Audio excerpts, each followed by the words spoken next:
Welcome to Justice Trek.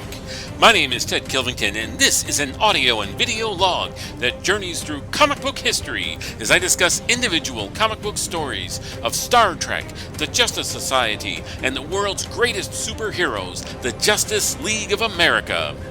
Justice Trek is the only show devoted to the entirety of these great comic book series, from the 1940 debut of the JSA, the launch of the JLA and Star Trek comic books in the 1960s, and right up to comics hot off today's shelves. This show will impact you in 5, 4, 3, 2, 1.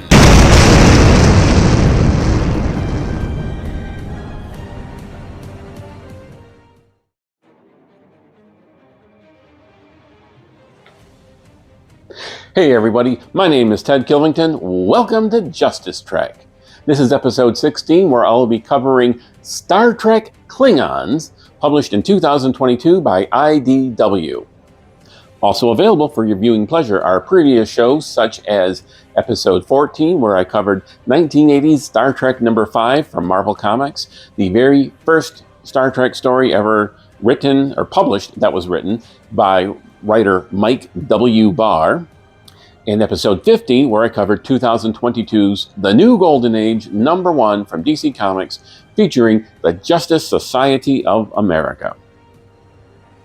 I wanted to talk about today's comic, Star Trek Klingons, before I got into the new ongoing Star Trek series from IDW. IDW published a lot of Star Trek comics, over 400, which you may know if you watch the episode 10 where I discussed Star Trek number 400 from IDW. But this story, Star Trek Klingons, specifically ties into that new series. I don't want to get into too much details. I don't want to spoil anything for those of you who haven't had a chance to read any of these yet.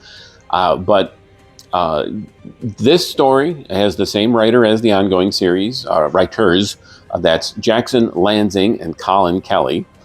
And Emperor Kahless, or the first warrior king of the Klingons, and the Klingon culture in general play a big part in not only the new Star Trek ongoing series, but the new ongoing Star Trek Defiant series. So this will really tie in, and the themes and story beats that are introduced here will carry on. So, the first time I read this comic was when I got the trade paperback about 3 months ago. This trade paperback here, Star Trek Klingons, which actually featured 3 separate issues that were spotlights on different alien characters and cultures. We have, of course, Star Trek Klingons. There was also a story about Quark, the Ferengi bartender on Deep Space Nine, called Star Trek Ferengi, and there was Star Trek Trill, a story about the Trill species, which was a race of humanoids and a race of super intelligent slug-like creatures. And the slugs were surgically implanted in the humanoids to create a new fusion species called the Trill. The most famous representative of that was Lieutenant Jadzia Dax, also from Deep Space Nine. If you like what I'm talking about, please click like, please click subscribe. Let's get on with the show.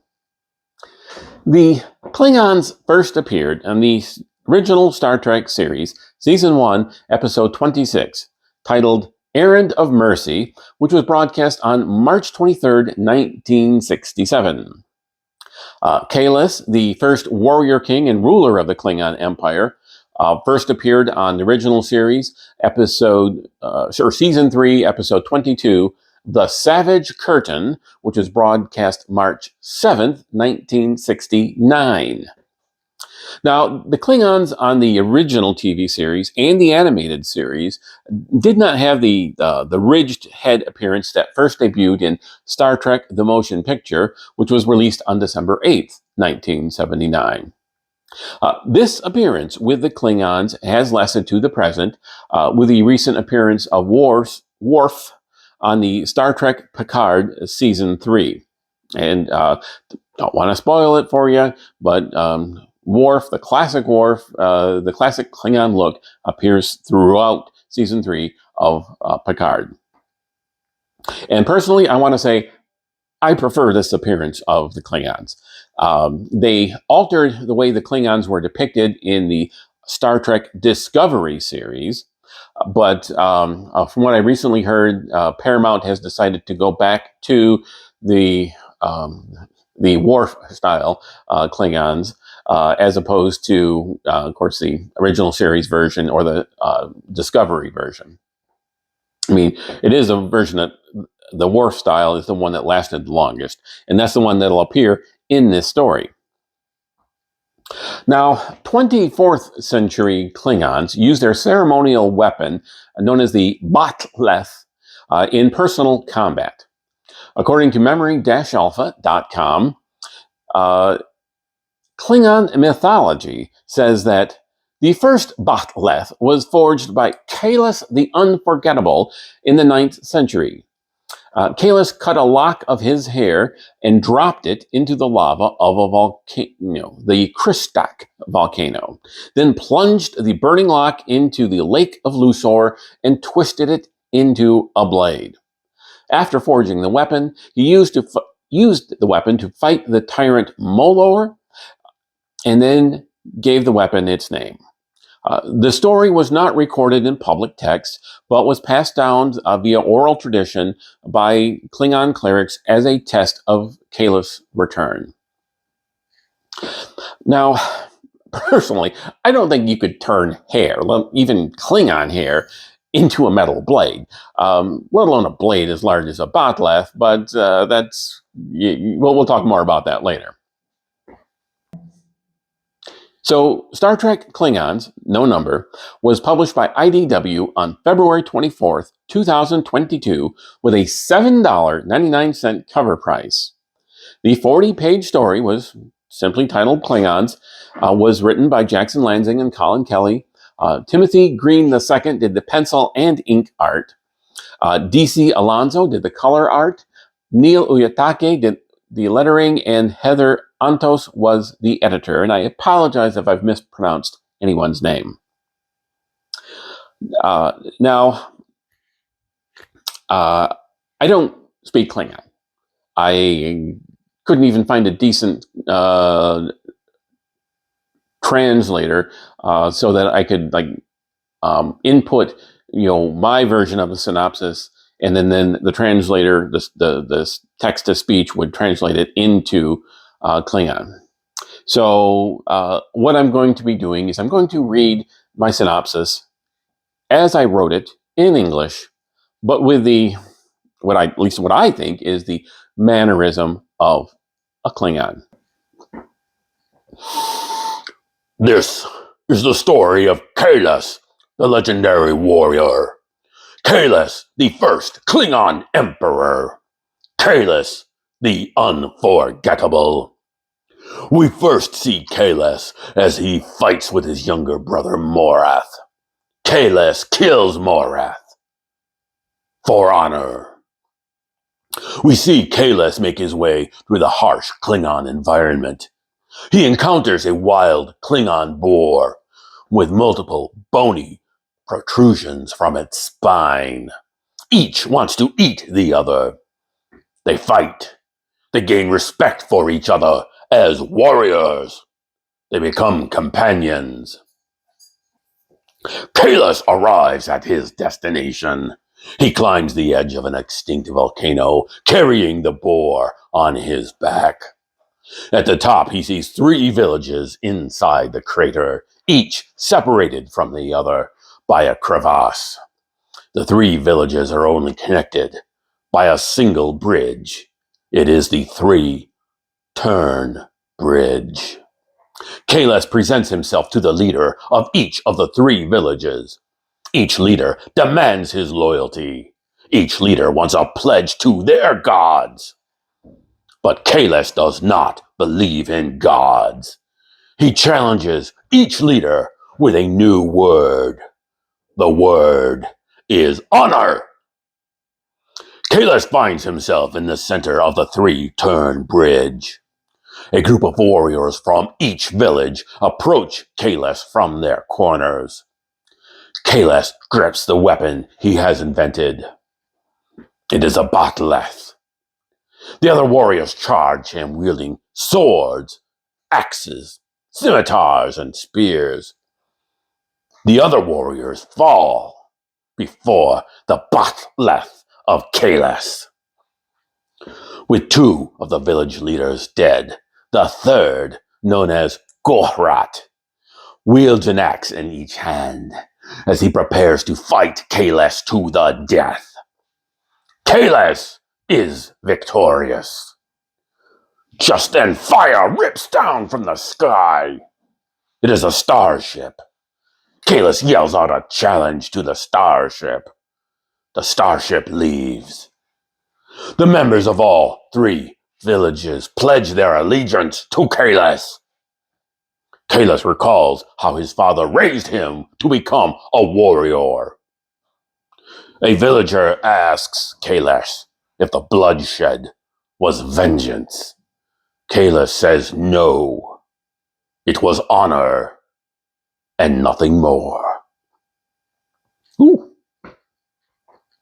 Okay, let's take a quick break. I'm going to play the credits. I like to play the credits in the middle of the show to kind of, one, make sure people sit through them, and two, to kind of separate the story itself from my interpretation of the story. And of course, I also need a break so I can try and recuperate my normal speaking voice after all that. So if you like what you're hearing, please click like, please click subscribe. Catch you after the credits.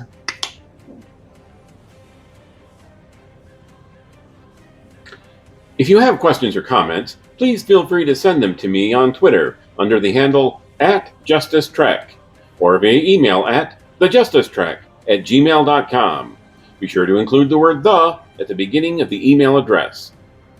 For research purposes, I rely heavily on dc.fandom.com, memory-alpha.fandom.com, comicvine.gamespot.com, the Grand Comics Database at comics.org, and Mike Boyle's website, Mike's Amazing World of DC Comics at dcindexes.com.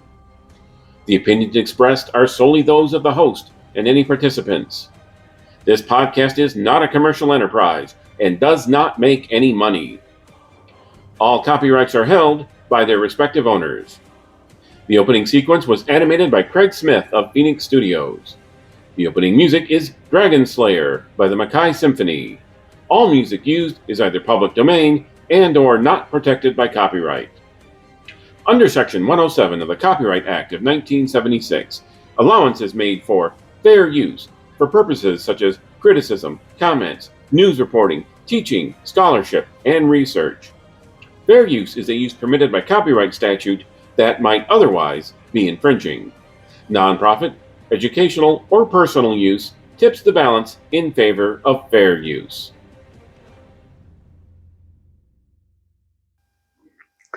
Hey everyone, thanks for coming back. I know you've got an infinite number of options for your time, and I appreciate you spending a fraction of it with me. So the primary cover to Star Trek Klingons, the pencil, ink, and color art was by Timothy Green II. My first thought was, too many ridges. My second thought was, ridges aside, it's not a bad image. Now, there was also a retailer incentive variant cover, and the art on that, pencils, inks, and colors, was by Alexandra Beguez. My first thought was, I liked it better than the primary cover. Now, I gotta tell you, I am not the most knowledgeable person about Klingons. Now, I know far more than the average person on the street. However, there are plenty of die-hard Trek fans who know, or not the average person on the street when it comes to Klingons. I don't speak the Klingon language. There are thousands of people who do. I've watched every episode of Star Trek at least once. I've watched the original series and the animated series twice. My wife and I are on our second watch through of Next Generation. I've read over half the comics, and I've read about 20 of the novels. But there's plenty of the novels I haven't read, plenty of the comics I haven't read. Plus, there may be things that I have watched once and then perhaps forgotten the details over the 50 plus years that Star Trek has been part of our culture. So, the relevance of that to this story, not besides the Klingons, is I don't know what elements of Klingon culture and Kahless's life were introduced in this story by writers Jackson Lanzing and Collin Kelly, and how much may have been introduced in a previous story. For example, Kahless's brother Morath. Was that introduced in the story, or did it previously appear? Where did it appear? I don't know. Let's see. Now, Timothy Green II on the cover, he did the pencil inks and colors, whereas on the interiors, he just did the pencils and inks, not the color. Also, on the cover, it has a real more of a lush, a painterly style, whereas the line work on the interior is more sparse. That's not a criticism; it's just a comment.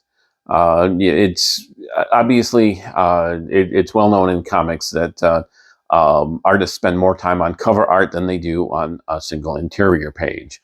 I know cover artists are often paid more, or an artist is paid more for cover art than for interior art, because they're expected to spend more time on it. So the fact that this one had a painterly approach on the cover, but not the interior, it just struck me as a bit of a contrast. But again, not saying it was they took it the wrong approach either time. Now, the depiction of Klingons in this story is the more, well, I don't know, more traditional, but definitely the longest lasting version, the one that started with Star Trek the Motion Picture and carried through to Star Trek Picard. Now, because of that, Emperor Kahless here looks like that version of the Klingons with the ridges on the head, and does not look like he appeared on the Star Trek original series episode, The Savage Curtain. I do have a no prize explanation for that. In that story, Kirk and Spock were basically being tested by a superior alien race called the Excalbians. And in that issue, I'm a comic fan, I think of issues. In that episode, the Excalbians created replicas of heroes and villains from Klingon, Earth, and Vulcan cultures. But they were pretty much taken from Kirk and Spock's memory. So Kirk's hero was Abraham Lincoln. I mean, nothing against Mr. Lincoln, but if I were going into battle, I don't think a renowned statesman would be my first choice. Spock was his hero was the philosopher Sorak. Again, no, would not have been my first choice, but they weren't really given choices. However, the image of Kahless may have been plucked from Kirk's thoughts. In other words, because the Klingons at Kirk's time did not have the ridges, that was what the Excalbians recreated. In other words, they created what Kirk thought Kahless would look like, and perhaps the Excalbians had no idea what the Klingons actually looked like during the time of Kahless. Hopefully that was clear. The interior color art by D.C. Alonso reflects the harsh reality of life on the Klingon home planet. We have several flashbacks scattered throughout the story that reflect Kahless's childhood. The flashbacks are all wordless. Now, they jump around, so we don't always know which of the scenes may appear, if they're appearing in chronological order or if they're appearing in random order. So between the lack of dialogue, the randomness of it, it's really hard to follow and tell all of the details. We do see that Kahless's father was a harsh warrior who trained his sons to fight each other. Also, the flashback sequences were indicated by the jagged panel edges, while the rest of the story uses the more traditional rectangular panel borders. When Kahless kills his brother, Morath, Kahless is wielding his bat'leth, and Morath wields only a small knife. All else being equal, the bigger weapon with the longer reach will win the fight. The actual killing of Morath is shown on a single page splash image. Apparently, the Klingon boars are called targs, and so Kahless called the boar that he fought Targ. And Targ joined Kahless in the combat on the three-turn bridge. I know my first thought about the cover was that there were too many ridges on the head of Kahless. But each Klingon in this story has a unique configuration of ridges on their heads, and with the sparseness of the dialogue, often the only way to tell who is by the ridges. So I'm not sure who had the idea to make the distinctive ridges, whether it was Lanzing, Kelly, artist Green, editor Antos, or perhaps someone else. But it was a very effective way to move the story along. Now, we don't actually see Kahless create the bat'leth. We do see warriors using scimitars that look like half of a bat'leth. So we can kind of imagine the weapon's creation, like maybe Kahless didn't use his hair, melt his hair, and use that to create the giant metal blade. However, he may have tied the blades together, or two scimitars together with his hair, and then use the fire from the volcano to melt the two together. Again, that's not actually stated in the story, but it's implied enough that it would be a possible historical explanation to the mythology behind the creation of the bat'leth. Now, we don't actually see any volcano in the story, or any active volcano. Of course, we see the extinct volcano with the three villages, and we are told that Kahless's father, Kanjus, hails from Kristak, the Fire Mountain. And presumably, Fire Mountain means volcano. While walking to the base of the extinct volcano, Kahless walks through the ruins of an abandoned village. There is a great two-page spread of the crater, the three villages, and the three-turn bridge. We may not get to see the creation of the bat'leth, but we do see that the bridge is an inspiration for the iconic Klingon emblem. The sparseness of the dialogue works well for a story about the Klingons, but it does mean that many details are either vague, perhaps merely implied, or left out entirely. I would have liked to know more about the enmity between Kahless and Morath, and how Kanjus affected the way his sons turned out. I would have liked to learn more about the cultures of the three tribes and what impact they may have had on Klingon society. I'd like to know why any of the three tribes would establish a village inside a volcano, because just because it's not an active volcano at that time doesn't mean it won't become active again someday. And I certainly would like to know about the spaceship and the end and its inhabitants. The bat'leth legend says that Kahless killed Molor. In this story, Gorat says that he uses the power of the god crown Molor, meaning that Gorat worships Molor as a god. When Kahless petitions Gorat, Gorat says that Molor is no pretender. He is the real king of Konos. Were you ever to see his sky chariot, you would tremble in fear and fall to your knees. You would thank the gods for your life. If Molor spared you, you would kiss his feet.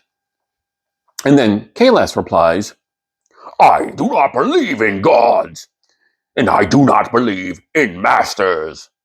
I believe in my sword. There's a 2-page spread showing the beginning of the fight between Kahless and Gorat, and the relationship between the fight on the 3-turn bridge and the Klingon emblem. Gorat's final words after the finishing blow by Kahless are, "He's here." And then the fire from the starship rains down around Kahless. This implies that Molor is either the starship or commands the starship.